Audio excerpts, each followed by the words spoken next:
सफेद ड्रेस में पूरी तत्परता से मार्शल आर्ट का अभ्यास करती ये बेटियां न केवल शारीरिक बल्कि मानसिक रूप से भी सशक्त हैं।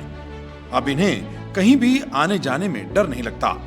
इनके चेहरों पर झलकता साहस और आत्मविश्वास का भाव अकारण नहीं है। ये वीरांगना रानी लक्ष्मीबाई आत्मरक्षा प्रशिक्षण प्राप्त कर रही हैं। हम अकेले भी जाते हैं तो अगर मान लीजिए बाई चांस रास्ते में कोई प्रॉब्लम हुई तो हम अपनी रक्षा खुद से कर सकते हैं। इस ट्रेनिंग से मेरा आत्मबल बढ़ गया है।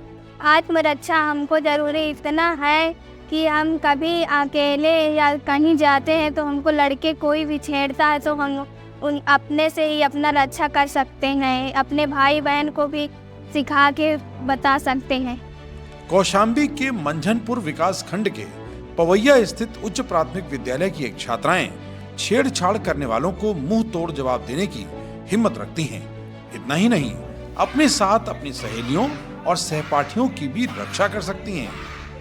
आत्मरक्षा का प्रशिक्षण प्राप्त कर रही ये छात्राएं सिर्फ यहीं तक सीमित नहीं हैं। ये दूसरे जिलों और राज्यों में होने वाली विभिन्न खेल प्रतियोगिताओं में भी अपना कौशल दिखा रहे हैं। हैंडबॉल में गई थी दिल्ली खेलने नेशनल, और खो खो में गई थी रांची नेशनल खेलने, और अभी हुआ है जून में मेरा हॉस्टल में हैंडबॉल से। इस ट्रेनिंग से मुझे निडर बनाया गया है। अब कोई भी मुकाबले से मुझे कोई डर नहीं है। बच्चों में काफ़ी परिवर्तन आया है। लड़कियों में आत्मनिर्भरता, निडरता और अपनी आत्मरक्षा करने की भावना उनमें तीव्र गति से जागरूक हुई है, और इसका फ़ायदा इनको गेम में भी हुआ है सर, जिसकी वजह से गत 2 वर्षों से यहाँ की टीम प्रदेश विजेता रही है, और 2 टीम की यहाँ की लड़की प्रदेश कैप्टन बनके भी गई है, दिल्ली और झारखंड गई है। इससे बहुत बड़ा फायदा होने वाला है बच्चों के लिए। आत्मरक्षा कर सकती है, खेल कूद में आगे बढ़ के नौकरियाँ मिल सकती है उनको, और फिर उन पर मनोबल भी बढ़ता है बच्चों का। आत्मरक्षा प्रशिक्षण से बालिकाओं में वैचारिक और तार्किक शक्ति का भी विकास हुआ है। विद्यालयों में छात्राओं की उपस्थिति में भी वृद्धि हुई है। रानी लक्ष्मीबाई आत्मरक्षा प्रशिक्षण का जनपद कौशाम्बी में बहुत ही सकारात्मक प्रभाव पड़ा है। जिन छात्राओं ने इस प्रशिक्षण को प्राप्त किया है उनका आत्मबल बढ़ा हुआ है, उनकी उपस्थिति में निरंतर सुधार हो रहा है, तथा इन छात्राओं द्वारा जब प्रशिक्षण लेकर अपने विद्यालय में, अपने घर में, अपने परिवार में, रिश्ते नाते में जाती हैं तो इनके द्वारा एक सकारात्मक माहौल का विकास किया जा रहा है, जिससे अन्य बच्चियां भी उत्साहित हो रही हैं और इस प्रशिक्षण में प्रतिभाग करने हेतु उत्सुक हैं। 11 से 14 वर्ष की इन छात्राओं को ये प्रशिक्षण आत्मरक्षा के गुर तो सिखा ही रहा है, इसके साथ ही इन्हें साइबर अपराधों से बचने की जानकारी भी दे रहा है।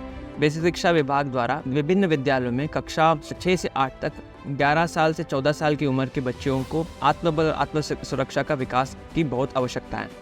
उसी क्रम में हमारे वीरांगना योजना शुरू की गई हमारे स्टेट द्वारा, जिसमें विभिन्न मार्शल आर्ट्स का प्रशिक्षण दिया जाता है।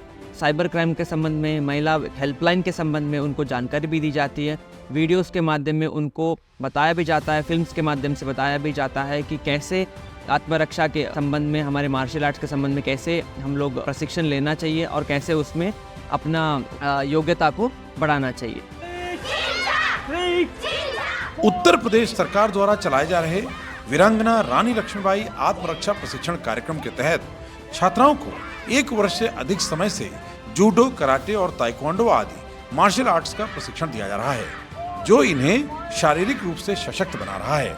अब इन छात्राओं को किसी से भी भय नहीं लगता। आत्मरक्षा, आत्म सुरक्षा और आत्मबल का विकास